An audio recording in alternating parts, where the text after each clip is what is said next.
sexual claims out of the policies altogether. That's how common it was. The system was so broken that more than 25,000 complaints had been registered, but nothing acted upon. When a psychiatrist has a patient, a female patient, and abuse them sexually, there's a very high probability they'll get away with it. I've seen many cases where the mental health professional becomes very disturbed and is using very strange and odd treatments, and that can go on for many years with no one finding out about it because it's not very public. It's quite private. Things happen behind closed doors. Tragically, their sex crimes often involve children. Case in point, Dr. C. Markham Berry. On the surface, a well-respected member of his community. But all that shattered when he was arrested on child molestation charges. Van loads of child pornography were removed from his home, and the subsequent investigation uncovered his sexual abuse of former patients, boys aged 7 to 17, who he photographed and sodomized. All part of what the state called 50 years of Berry's rampant, undetected sexual escapades with children. This is not an isolated incident. It is the carefully masked character of the members of this profession. In every city, every state, every country, you'll find psychiatrists committing rape, sexual abuse, murder, and fraud. And as you will see, psychiatry's entire credibility depends on the biggest fraud of all.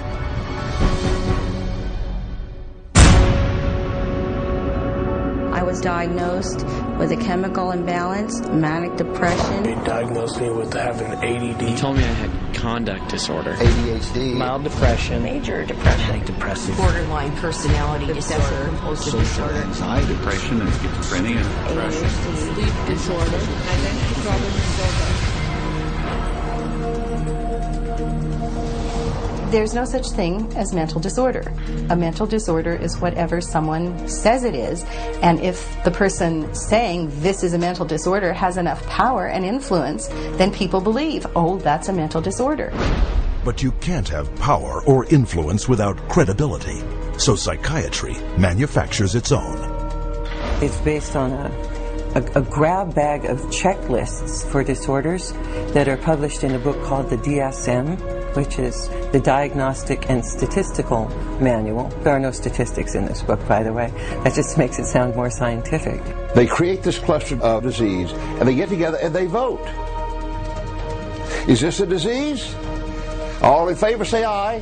It's marketed as a scientifically based document. Now, the American Psychiatric Association, which publishes the DSM, do a lot of work to create an aura of scientific precision around the DSM, but it's not scientifically based.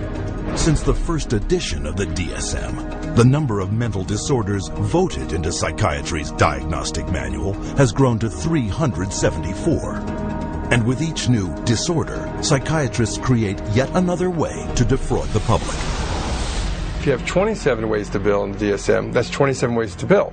If you have 300, that's 300 ways to bill. So you can pretty much find anyone walking on the street that could fit into a DSM somehow. When you build insurance companies, you can't say the word. You've got to send in a number. And they have numbers for the most ridiculous things. Like arguing with your mother or peeing in the bed. Adolescent rebellion disorder is an official psychiatric diagnosis. Arithmetic learning disorder is an official psychiatric diagnosis. General anxiety disorder is a recent diagnosis. For each one, there is a 5-digit code with a decimal point.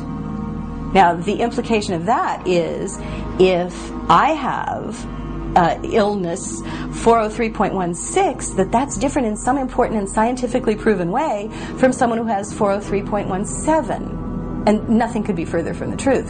Incredibly enough, while presenting the DSM to the world as scientific fact, psychiatrists freely admit its utter lack of science.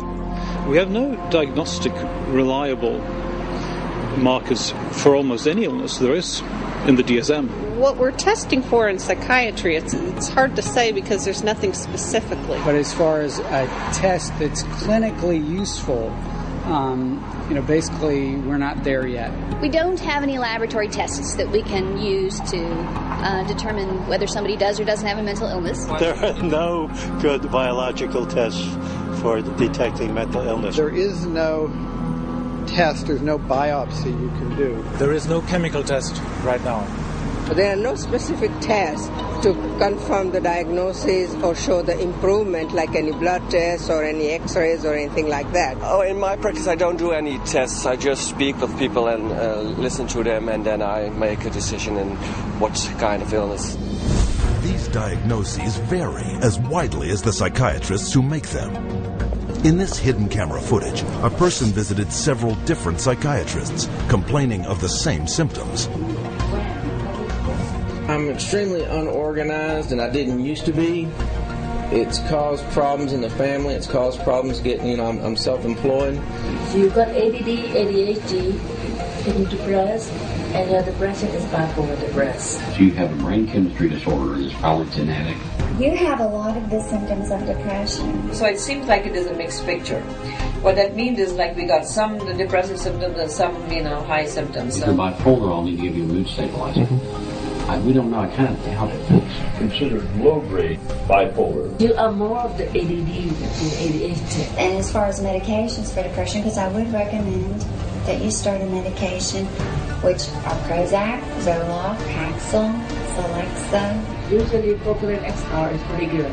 They'll give you some Lexapro in the morning and some Trazodone at night. Lamictal is a better medication for that. It works on your depression also. But the treatment for any bipolar cycling is the same.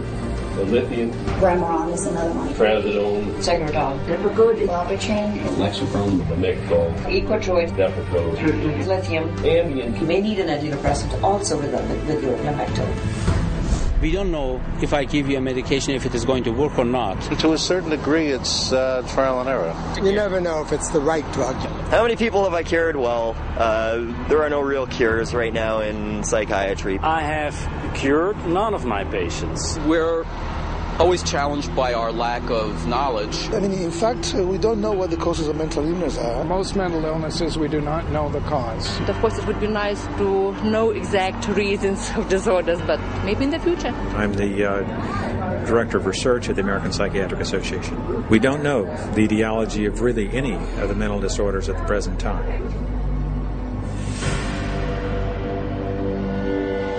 DSM-5 is coming out. It's grown to 10 times its original size, and it labels everybody. I could find 5 diagnoses that would fit you or anybody else. Compare this to the research methods of pathology, a real science that discovers real diseases using a wide variety of precise diagnostic tests. We do millions of laboratory tests as well as the structural examination and the microscopic examination. It's a whole series of applied scientific procedures. In the case of psychiatry, there isn't any laboratory tool that can precisely identify a psychiatric disease and allow it to be classified. It's not as if there's some study of tissue or some study of the body or some study of matter. These are all categories which are made up. They're simply made up. They don't exist in nature. They're decided upon by psychiatrists and voted on. Psychiatrists are not the only ones who benefit from the DSM. Wherever you find a psychiatric diagnosis, you'll find a psychiatric drug. The pharmaceutical corporations now contribute enormous sums of money for the education of psychiatric residents and for the support of research by their professors, so that psychiatry today has become in America, has become very largely the learning of which drug to use with which disease or disorder. We need to make sure that we understand the very close interactions among the American Psychiatric Association with its DSM, the pharmaceutical companies, who love the fact that every time there's a new edition of the DSM, there are dozens more categories in there, and so more